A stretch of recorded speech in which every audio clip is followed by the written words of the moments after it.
금리 인하를 점진적으로 하면서 원화도 점진적으로 강세를 가면서 대세 상승이 한 3, 4년 긴 대세 상승, 강한 대세 상승이 나오고 요게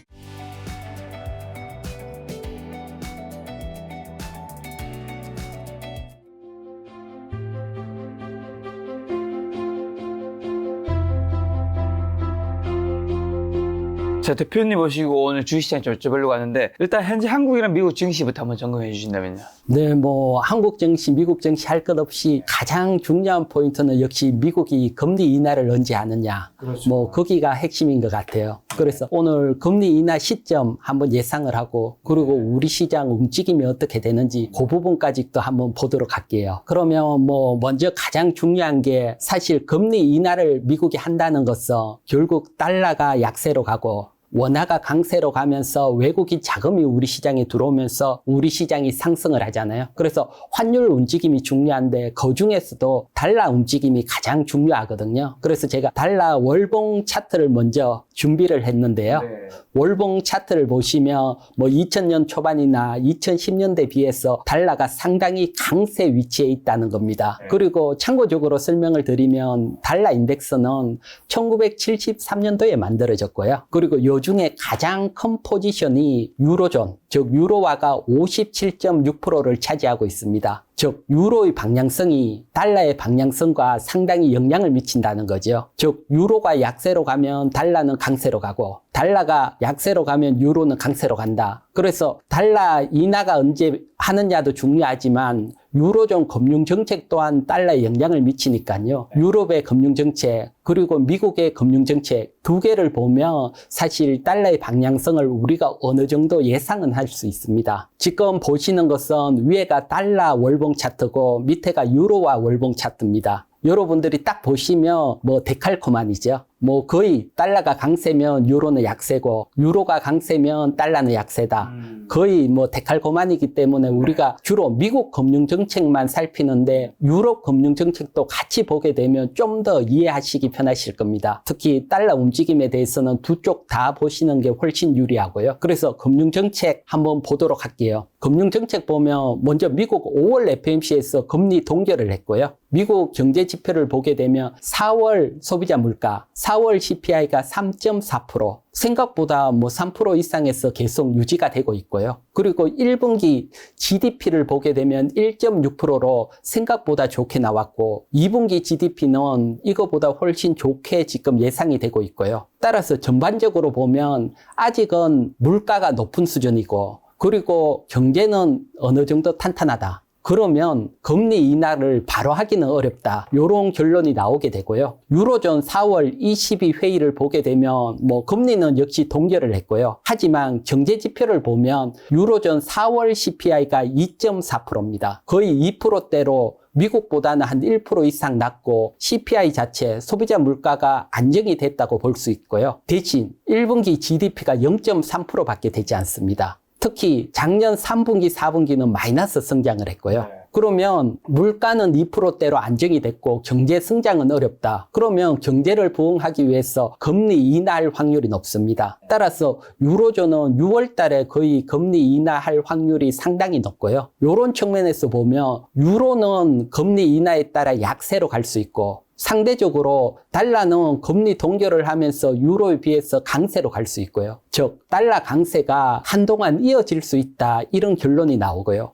결국은 미국이 금리 인하를 해야지 달러가 약세로 꺾일 수 있다. 즉 올 하반기가 돼야지 달러가 약세로 움직이면서 우리 시장에는 상당히 도움이 된다. 즉 전체적으로 보면 아쉽지만 올해 정도는 달러 약세를 기대하기는 어렵고 거기에 따라 우리 시장이 강한 상승은 뭐 생각보다 약하다.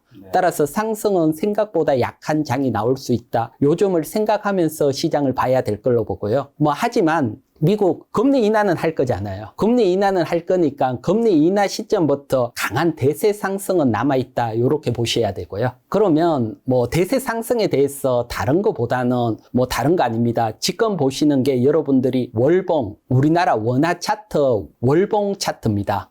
원화 월봉 차트를 보시면 지금 뭐 1,400원 부근에 있는데 이게 1,400원 넘어가는 건 딱 3번이고요. 뭐 IMF 때 한번 넘어갔고 금융위기 2008년 금융위기 때 넘어갔고 2022년 레고랜드 사태 때 한번 넘어갔고 그리고 평균적으로 보면 워낙 약세 위치입니다. 예년에 비해서. 그러면 이런 약세 위치에서 미국이 금리 인하를 했다. 그러면 달러가 약세로 가면 원화는 강세로 갈 수 있고요. 대신 지금은 미국 경기가 탄탄하니까 금리 인하를 빠르게 하지는 않을 걸로 봅니다. 금리 인하를 점진적으로 하면서 원화도 점진적으로 강세를 가면서 대세 상승이 한 3, 4년 긴 대세 상승, 강한 대세 상승이 나오고 요게 2000년 초반 때 환율 움직임, 요런 대세 상승이 나올 걸로 보니까요. 그래서 시장 자체는 대세 상승이 조금 연기가 됐다. 사실 올해 미국 금리 인하 기대감이 워낙 컸잖아요. 컸는데 이게 하반기로 밀리면서 대세 상승도 하반기로 밀리고 대신 올해는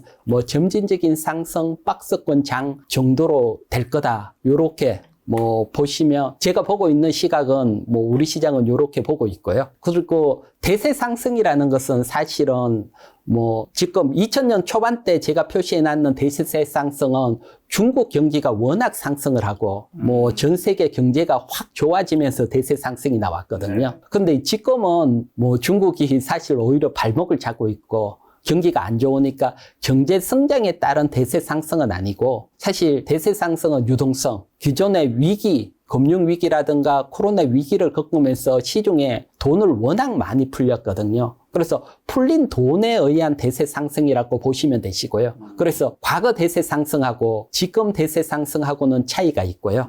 그래서 큰 차이적으로 보면 과거 대세 상승이 날 때는 중국 쪽, 중국 경제에 따라 대세 상승이니까 중국 관련주, 뭐 조선철강화학, 대중국 관련주들이 크게 갔다면 이번 대세 상승은 풀린 달러, 그리고 튼튼한 미국 경제, 거기에 따른 대세 상승을 기대할 수 있으니까 중국 관련주보다는 미국 관련주들 중심으로 움직일 확률이 높고 특히 뭐 얼마나 풀렸는지 돈을 한번 보게 되면 지금이 연준 자산인데 2000년대 초반에 보면 1조 달러가 안 됐어요. 그런데 지금 보게 되면 7조 달러가 넘어가 있거든요. 이렇게 많이 풀렸다. 뭐 단순 계산하더라도 그러면 뭐 다우지수가 6배 이상 상승을 해야 되는데 아직도 아니거든요. 한 4배 정도 상승이고 돈은 또 성수 효과가 있어서 사실 풀린 돈은 뭐 레버리지에 레버리지를 더하니까 훨씬 강하게 상승하는 게 일반적이니까요. 그러니까 좀 안정이 됐다. 안정이 됐다 하면 이 자산들이 시장에 나오면서 버블을 만들고 큰 상승, 이런 상승이 나오고 사실 안정이 됐다고 선언을 하는 게 미국 금리 인하거든요. 미국 금리 인하가 됐다는 것은 이제 정말 안정이 됐다. 그것도 같이 뭐 포함이 되니까 전체 뭐 연준에 다시 맡겨놨던 돈이라든가 시중 돈들이 위험자산 쪽으로 들어오면서 거품을 만들고 또 이때가 사실 금융시장에 어떻게 보면 하이라이트고요. 요런 시작점이 내년으로 보이고 특히 올해 또 박스권으로 보는 이유 중에 큰 게 우리 시장 같은 경우 우리 시장 자체만으로도 뭐 검투세 내년에 시행될 확률이 높기 때문에 연말로 가면 갈수록 좀 무거운 짐으로 작용을 할 수가 있고요. 그래서 큰 기대감, 미국 금리 인하 기대감이 하나가 있고 연말로 가면 갈수록 또 검투세라는 압박이 하나가 있고 요게 상호작용을 하면서 전반적인 어떤 점진적인 상승 그리고 박스권 움직임 겹치면서 갈 걸로 보고 그렇지만 뭐 내년에는 앞에 설명드렸듯이 강한 대세 상승이 있으니까요. 조정이 나올 때마다 어떻게 보면 좀 모아가는 전략으로 대응을 하시는 게 좋아 보입니다. 자, 그럼 지금 굉장히 좀 싸 보이는 주식, 저평가된 주식이나 주목해야 되는 섹터 어떤 것들이 좀 있을까요? 네, 뭐 펀더멘탈적으로 보면 자동차 관련주들이 사실 가장 좀 저평가, 실적으로도 저평가가 돼 있고 또 PBR, 정부 밸류 프로젝트 봤을 때도 저평가가 돼 있고 자동차고 또 전반적으로 봤을 때는 제가 대세 상승이 미국 시장 중심으로 나온 데 있잖아요. 그래서 미국 시장에 가장 잘 나가는 게 결국 AI 바탕으로 한 반도체니까 반도체. 그래서 저평가되는 자동차하고 반도체는 뭐 지금 바로 보셔도 되고요. 또 우리 시장이 아직은 미국 시장에 없는 섹터 중에 하나 특징이 2차 전지 소재주. 요거 미국 시장에는 없거든요. 대신 요 종목은 하반기에 관심을 가져야 되는데 또 제가 뒤쪽에서 한번 설명을 드리고요. 그러면 뭐 가장 저평가되어 있는 자동차 섹터부터 한번 보도록 할게요.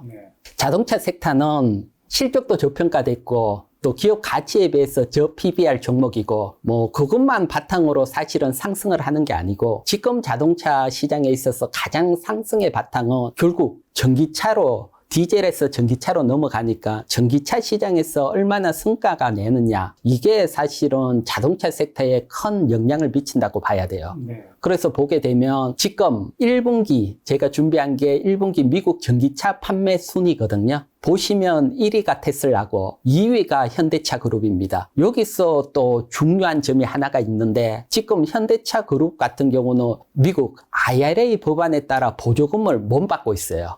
아직은 미국에서 전기차를 만들지 않고 있기 때문에 보조금을 못 받는 상황 속에서도 2위. 그러면 만약에 보조금을 받는다. 그러면 뭐 훨씬 더 좋아질 수 있겠죠. 예, 맞습니다. 그래서 올해 말부터 현대차 그룹이 미국에서 전기차를 생산하기 시작을 해요. 그러면 올해 말부터 했으면 내년에는 좀 더 강한 전기차 시장에서 두각을 나타낼 수 있다. 그래서 이런 기대감들이 남아있다 보여지고요. 이런 기대감들은 주식이라는 것은 결국은 선반영을 하니까 내년부터 보조금을 받고 전기차 시장에서 더 강할 거다. 그러면 올해부터 움직이기 시작할 확률이 높거든요. 막상 전기차가 생산한다. 그랬을 때는 주가가 높고 의외로 또 조정이 나올 수가 있고요. 그 전에 전기차가 생산하기 전 올해 지금 보면 뭐 얼마 안 남았으니까 사실 지금부터 관심을 가지고 여기에다가 뭐 전기차 생산이라는 하반기 호재뿐만 아니고 여기에다가 정보 밸류 프로젝트 거기에 따라 현대차 같은 경우는 저 PBR 종목으로서 또 수혜를 받고 있고요. 그래서 기업 자체적으로 또 정부가 밀어주고 있고 또 현재 실적이 잘 나오고 있다. 이런 측면에서 자동차 섹터는 뭐 지금 또 관심을 가져야 된다고 보여지고 여기에다가 참고로 팁을 하나 드리면 현대차나 기아차 같은 경우는 매월 1일 그러니까 첫 번째 영업일 날 전달에 자동차를 얼마나 팔았나 공시를 해줘요 매달. 그렇다면 4월, 5월, 6월 이 공시만 보더라도 사실은 2분기 실적이 어느 정도 예상이 되거든요. 그래서 자동차주 가지고 계시는 분들은 요런 매달 첫 번째 영업일 날 자동차 얼마나 팔았느냐 공시는 꼭 체크하셔서 보시면 남들보다 빠르게 자동차 시장이 어떻냐 이해하시기 편하고요. 그래서 참고적으로 보면 작년에 현대차, 기아차가 워낙 좋았어요. 실적이 워낙 좋았는데 작년 주가를 보면 안 움직였어요. 대부분의 연말 증권사 리포트들을 보게 되면 올해 원화가 강세로 가면서 아무래도 자동차 판매는 어려워질 거다. 그러면서 올해 실적이 안 좋을 거라고 대부분 리포트를 냈는데 사실 증권사 리포트가 맞는 경우도 있지만 틀린 경우도 많고요. 지금은 틀렸다고 볼 수 있고 특히 4월 같은 경우는 작년 그 좋았던 작년보다도 3.3% 보게 되면 더 자동차를 많이 팔리고 더 좋게 호황이 되고 있다. 이렇게 보이고 특히 우리나라 수출에서 1분기 수출을 보게 되면 자동차 쪽만 보게 되면 자동차가 사상 최대 수출을 했거든요. 여기에다가 4월도 사상 최대 수출이 이어졌고요. 이만큼 자동차는 잘 되고 있으니까 일단 실적적인 측면이 좋을 거고 거기에다가 앞에 설명드렸던 기대감이 더해져 있다. 이렇게 보시면 되시고요. 그러면 대부분 또 자동차 하게 되면 테슬라 차트를 많이 생각을 하시거든요. 테슬라가 사실 올해 계속해서 조정을 받아서 자동차 종목들이 미국에서 안 좋을 거다 생각을 하는데 현대차하고 가장 비슷한 것들은 어떻게 보면 뭐 제너럴 모터스, GM 그러니까 디젤도 하고 전기차도 하는 쪽 요 GM 일봉 차트를 보면 차트가 상당히 살아있어요. 올해도 계속. 그럼 이 얘기는 어떤 얘기냐고 하면 외국인 시각, 즉 미국 시각에서 봤을 때 자동차는 나쁘지 보고 있지 않다. 전기차는 올해 둔화되고 테슬라 차트는 안 좋지만 GM 차트가 좋다는 것은 우리 외국인 자금이 들어온다면 현대 기아차도 좋게 볼 확률이 높다. 이게 내포가 돼 있고 특히 올해 같은 경우는 미국 시장 중심으로 시장을 바라봐야 되니까요. 특히 미국 시장 중심으로 봤을 때 뭐 AI도 잘 나가지만 엔비디아도 잘 나가지만 GM도 잘 나가고 있다. 이런 측면에서 보면 당연히 외국인들이 1분기 때 뭐 우리 시장 사상 최대 매수를 했는데 그때 현대차도 많이 매수를 했겠죠. 그래서 현대차 차트를 한번 준비를 했는데 보면 현대차 일봉 차트고 특히 밑에는 외국인 수급을 표시를 했어요. 보면 외국인 수급이 2월 달부터 해서 지금 3월, 4월, 5월까지 계속해서 들어오고 있어요. 워낙 빨간색으로 올라가는 게 외국인 매수가 들어왔다고 보면 되고, 파란색은 매도인데 매도는 몇 번 없고 거의 계속 매수를 하고 있거든요. 그래서 외국인 시각에서 이렇게 강하게 한번 매집이 됐던 종목들은 결국 대세 상승이 나왔을 때 큰 주도주 역할을 하더라고요. 요런 측면에서 보면 뭐 자동차 현대차는 지금도 뭐 차트적으로 매수가 가능한 영역이 아닐까 생각이 들고요.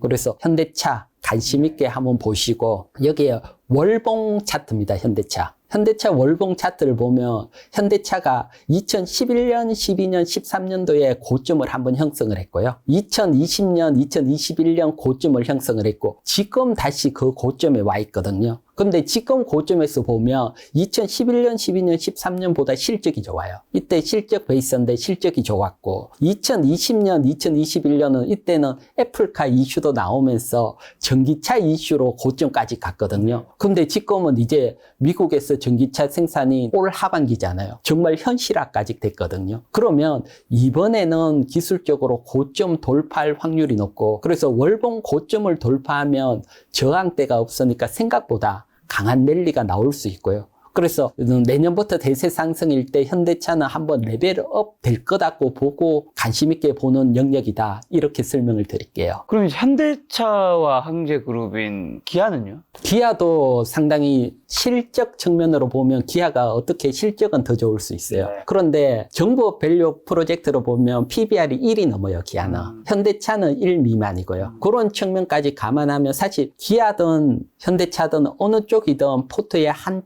하나만 담으면 되고요. 그래서 실적 베이스로 움직인다면 기아가 더 갈 수 있고, 또 정보 밸류 프로젝트가 더 부각이 되면 현대차가 갈 수가 있고, 그래서 사실 기아든 현대차든 어느 쪽이든 상관이 없고, 둘 다 현대차 그룹 자체가 올해 연말에 전기차를 생산을 하니까요. 또 미국 전기차 판매로 본다면 현대차가 조금 더 높아요. 요즘 뭐 참고하셔서 어느 쪽이든 사실 상관이 없고, 자동차는 한 종목 정도 포트에 보유한다 생각을 하시면 좋을 것 같아요. 자, 1분기 호시적을 발표한 반도체 대장주 삼성전자 하이닉스는 어떻게 보시나요? 예, 일단 뭐 우리나라 사실 수출을 이끌고 있다고 해도 과언이 아니고 그만큼 업황이 좋다는 거죠. 그래서 1분기 수출입 현황을 한번 보도록 할게요. 1분기 수출입 현황을 보게 되면 반도체가 전분기에 비해서 50% 이상 증가를 했고요. 역대 2위 수준으로 정말 반도체가 수출이 잘 되고 있다. 이건 사실 완전히 업황이 돌았었다. 이런 측면에서 봐야 되고, 그리고 또 1분기 때 외국인들이 거의 15년 만에 사상 최대 우리 시장을 매수를 했거든요. 2009년 3분기 때, 그러니까 금융위기 나고 그 다음에 2009년 3분기 때 외국인들이 14조 원 이상 매수가 들어오고, 그 이후 15년 만에 올해 1분기에 외국인들이 14조 넘어서 15조 이상 매수가 들어왔거든요. 사상 최대 매수가 들어왔을 때 사실 외국인들이 이렇게 강한 매수가 들어올 때는 이제 외국인 시각에서 가장 좋은 종목을 먼저 많이 담을 확률이 높잖아요. 그런 측면에서 봤을 때 1분기 때 외국인들이 얼마나 많이 매수를 했나 하면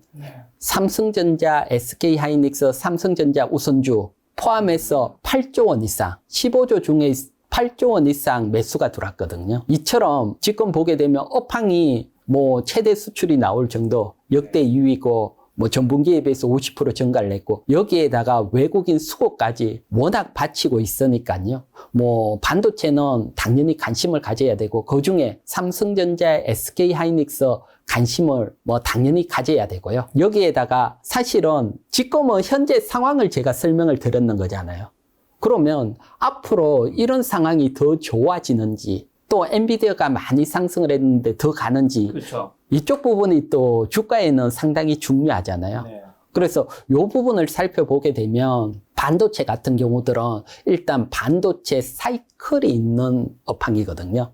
그래서 반도체 가격이 사이클이 있는데, 반도체 가격, D램 가격 먼저 한번 살펴보도록 할게요. 가장 대표적인 PC D램 범용 제품 DDR4 같은 경우는 지금 4월 기준으로 16개월 만에 $2를 회복을 했고요. 3월에 비해서 뭐 16.7%, 상승을 했고요. 반도체 가격이 확실히 턴을 해서 상승을 했고, 요건 작년 10월부터 반등이 나오기 시작을 했다. 그래서 반도체 가격은 이렇게 턴을 했고 지금 상승을 하고 있는데 이게 얼마나 상승을 할까? 사실 이게 얼마나 상승을 할까가 반도체 주가가 얼마나 더 갈까 하고도 연관이 있고요. 그래서 요거는 지금 제가 차트 하나를 준비를 했는데요. 보게 되면 D램 반도체 YOY 가격이 전년도에 비해서 얼마나 상승을 했냐를 나타내는 그래프거든요. 그래서 요 그래프를 보게 되면 정말 4년 주기입니다, 반도체는. 그래서 2년 하락을 하면 2년 상승을 하고 2년 하락을 하면 2년 상승을 하고 또 2년 하락을 하면 2년 상승을 하고 그러면 이제 2023년 작년 10월부터 D램 가격이 상승으로 돌기 시작을 했잖아요. 그러면 기본적으로 한 2년간은 상승을 할 수 있다. 그러면 1년 6개월 이상 플러스 알파까지 더해진다면 아직 상승 기간은 많이 남아있다. 이렇게 보시고 반도체 가격이 이렇게 리뉴얼하게 움직이는 YOY대로 그건 다른 게 아니고 사실 반도체 같은 경우는 지금 시장이 독점이 돼 있다고 볼 수 있거든요. 뭐 삼성전자, SK하이닉스, 미국의 마이크론. 그래서 이 3사가 95% 이상 반도체가 독점을 하니까 사실 반도체 가격이 하락하면 지금처럼 감산을 통해서 또 가격을 끌어올리고 그러다 보니까 아주 리뉴얼하게 지금까지 뭐 20년 이상 움직이고 왔거든요. 그런 측면에서 본다면 이번에도 뭐 충분히 2년 이상 상승을 할 걸로 보고요. 그러면 반도체 가격은 업황은 앞으로 이제 최소한 1년 6개월 이상은 좋아진다. 그리고 반도체 가격만 좋아지는 게 아니고 반도체 캐파적으로 본더라도 사실은 지금 뭐 로봇이라든가 전기차라든가 반도체 수요는 계속해서 증가가 되고 있고요. 거기에다가 새로운 HBM 영역이 생겼고 여기에 또 중요한 게 하나가 있습니다. 2020년 코로나 위기가 왔을 때 사실 재택근무가 들어오면서 기업들이 서버 증설을 많이 했고 또 PC 보급도 많이 됐고요. 재택근무가 늘어났으니까. 그래서 통상적으로 4년이 넘으면 이런 것들이 교체 주기라고 불리거든요. 그렇죠. 그렇게 되면 2020년 코로나가 터졌으니까 2020년 올 하반기로부터 가고 내년으로 가면 그때 많이 투자됐는 게 또 교체 수요까지 겹치게 되니까 사실 올해보다는 내년이 훨씬 좀 업황적으로 보면 밝다. 더 좋겠네요. 예. 그리고 저 반도체 업황이 저 고점에 갔을 때 그때 보면 영업이익이나 이런 것들이 지금보다는 훨씬 좋아졌을 거거든요. 기업이 삼성전자나 현재 시점에서 삼성전자나 SK하이닉스가 뭐 1분기 영업이익이 곱하기 4에서 PER을 구하면 한 17배 수준이거든요. 근데 얘가 1년 반 뒤, 2년 반 뒤 고점에 가 있고 반도체 캐파까지 늘어났다. 그러면 뭐 주가가 그대로 있는다면 저평가로 들어가 버리거든요. 그렇죠. 영업이익이 훨씬 좋아지니까. 그런 측면에서 본다면 반도체는 계속해서 내년이 좋으니까 지금도 많이 올랐다고 생각하지만 관심을 계속해서 가져야 될 걸로 보고 주가라는 것은 뭐 선반영하는 측면이 계속 있으니까요. 그래서 좀 높다, 어렵다 하지만 조정이 나올 때 관심을 가지시고요. 또 많은 분들이 그러면 실제로 요 그래프하고 제가 SK하이닉스 주가하고 겹쳤거든요. 겹친 걸 하나 보도록 할게요. 지금 보게 되면 밑에는 D램 YOY, D램 가격을 나타낸 거고 위에는 SK하이닉스 월봉 차트거든요. 기간으로 보면 항상 보면 고점보다 주가가 더 갔어요. 그러니까 가격이 고점일 때보다는 주가가 더 상승을 했거든요. 2010년도도 마찬가지고 13년, 14년도도 마찬가지고 17년 마찬가지고 21년대는 코로나가 터지는 바람에 올라가다가 꺾인 측면이 있지만 항상 고점보다는 길게는 1년 이상 더 상승이 이어졌거든요. 그러면 앞으로 D램 가격이 1년 반 이상 계속해서 상승할 수 있다. 이 주기로 그대로 본다면 여기에다가 플러스 알파 1년 정도 통산적으로 더 주가는 상승을 했다. 그러면 2년 이상 상승이 이어질 수 있다. 이렇게까지 볼 수 있으니까 뭐 SK하이닉스 같은 경우는 예년 그리고 업황 고려한다면 관심을 가지고요. 또 삼성전자하고 SK하이닉스하고 뭐 얻은 게 좋냐. 사실 이런 분들도 많이 계시더라고요. 그렇죠. 그래서 제가 볼 때는 일단 탑픽은 SK하이닉스로 보고 있고요. 그 다음에 삼성전자 같은 경우는 한 2등주 정도로 보고 있고요. 그건 뭐 다른 거 아니고 지금 HBM 시장이 사실은 뭐 반도체의 핵심이라고 볼 수 있고, 요 중에 지금 보면 뭐 엔비디아, TSMC, 그리고 SK하이닉스, AI 삼각 동맹이 워낙 굳건하거든요. 근데 여러분들이 과거 정도 기술력이랐으면 여기에 SK하이닉스가 아니고 삼성전자가 들어갔을 거거든요. 근데 SK하이닉스가 삼성전자 기술력으로 넘어간 건 제가 알기로는 거의 처음인 걸로 보여요. 항상 삼성전자가 기술력은 선두를 했고 SK하이닉스나 마이크론이 따라가는 역할을 했는데, 이번에는 HBM 영역에서 SK하이닉스가 먼저 선두를 했고요. 이건 반도체 시장에 있어서 정말 큰 변화로 보여지고, 또 그게 때마침 반도체를 이끄는 핵심으로 돼 있고, 그런 측면에서 본다면 뭐 SK하이닉스를 결국 주도주로 봐야 될 거로 보여지고요. 그러면 이런 어떤 AI 확산이 계속되고, 사실 미국 시장이 움직여줘야지 계속해서 우리 시장도 삼성전자나 SK하이닉스가 상승을 할 거잖아요. 근데 보면 엔비디아가 워낙 상승을 했어요. 보면 올해 뭐 1월부터 불을 뿜고 워낙 크게 강하게 상승을 했는데, 이게 더 상승을 할 수 있을까? 이제 이런 고민이 드시는데, 제가 다른 것보다는 이번에 AI 붐은 2000년도 뭐 IT 버블 붐하고 비슷하다고 가정을 하고, 그때 대장주인 시스코하고 엔비디아 주가를 겹쳤거든요. 겹쳐서 한번 보게 되면, 지금 보면 엷은 파란색이 이제 2000년 IT 버블일 때 대장주인 시스코고요. 진한 게 엔비디아 주가입니다. 지금 보면 지금은 강하게 한 차례 상승하고 눌릴 수 있는 그 정도 위치지만,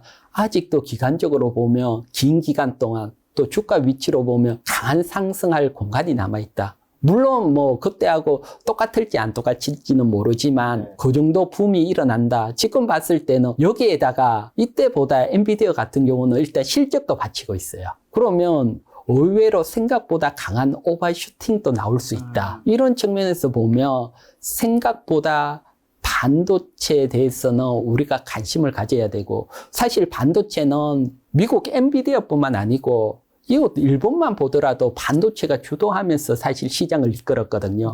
1분기 때 일본에서도 가장 상승한 게 반도체거든요. 업종 중에. 그런 측면에서 보면 사실 좀 억울한 측면이 있죠. 뭐 일본보다는 우리가 반도체에서는 훨씬 강한데 우리 시장이 상승이 가장 약한 측면이 있으니까요. 이런 측면에서 앞에 대세 상승에서 달러가 약세로 가면서 원화 강세에 따라 외국인 자금이 들어온다. 그러면 뭐 외국인 눈에서는 결국 반도체는 안 담을 수 없고, 계속해서 외국인 수급이 들어오면 반도체 쪽에 자금은 앞에 1분기 때 뭐 사상 최대 매수를 했던 게 뭐 그걸 어떻게 보면 증명을 했다고도 할 수 있고, 외국인들이 일단 반도체에 집중을 할 거다. 그런 측면에서 보면 뭐 지금도 관심을 가져야 되고, 차트를 한번 보도록 할게요.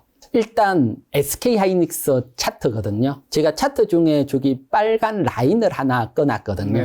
빨간 라인을 하나 꺼놨는 건 다른 게 아니고 1분기 때 15년 만에 외국인들이 우리 시장 사상 최대 매수가 들어왔잖아요. 그때 SK하이닉스 평균 매수 단가입니다. 외국인들. 예, 1분기 때 외국인 평균 매수 단가가 16만 5,700원 되더라고요. 이거는 뭐 어디 나왔는 게 아니고, 사실 뭐 HTS 보면 뭐 종가가 나오고 외국인 얼마 매수했다 나오니까 제가 엑셀 파일로 정리해서 나누기 하니까 한 16만 5,700원 되더라고요. 그러면 사실 이 가격대 밑으로 주가가 만약에 내려온다면 거의 뭐 안전 마진 영역이라고 보시고 매수해도 되고요.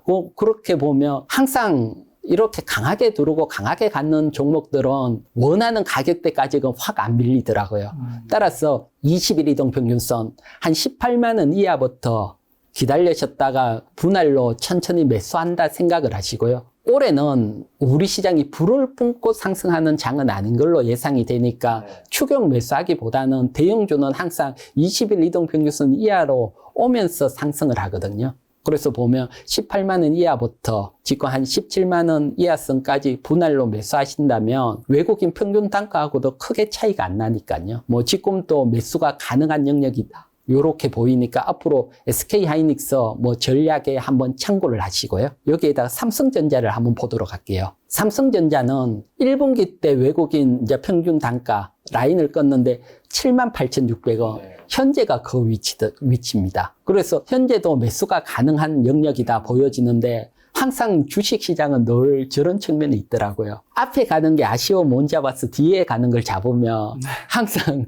수익률이 앞에보다 약하더라고요. 그런 측면이 늘 있고 또 개인들 할 때 지금 보면 삼성전자는 매수 기회를 계속 주고 있잖아요. 그래서 개인들한테 매수 기회를 많이 준 종목은 상승이 나왔을 때는 또 생각보다 약한 측면이 있더라고요. 그래서 부대장으로 삼성전자를 보고 있지만 뭐 SK 하이닉스를 탑픽으로 보고 전략을 먼저 세우시고 네. 또 삼성전자 일부, SK 하이닉스 일부 같이 보유하셔도 되니까요. 네. 뭐 요런 점까지 고려하셔서 한번 전략을 한번 세워보시고요. 그리고 삼성전자에 있어서 조금 아쉬운 측면 하나 말씀을 드리자면 지금 SK 하이닉스보다 삼성전자 탄력이 약하잖아요. 지금 HBM 시장에서 SK 하이닉스에서 밀린 측면이 가장 크고 그 다음에 두 번째는 만약에 SK 하이닉스 따라가려면 SK 하이닉스가 없는 파운드리 시장에서 약진을 한다면 또 상세를 할 수 있는데 좀 아쉽게도 3분기에서 4분기 넘어갈 때 파운드리 작년 4분기를 보게 되면 삼성전자가 오히려 줄어들었어요. 그리고 사실 중국 쪽 영세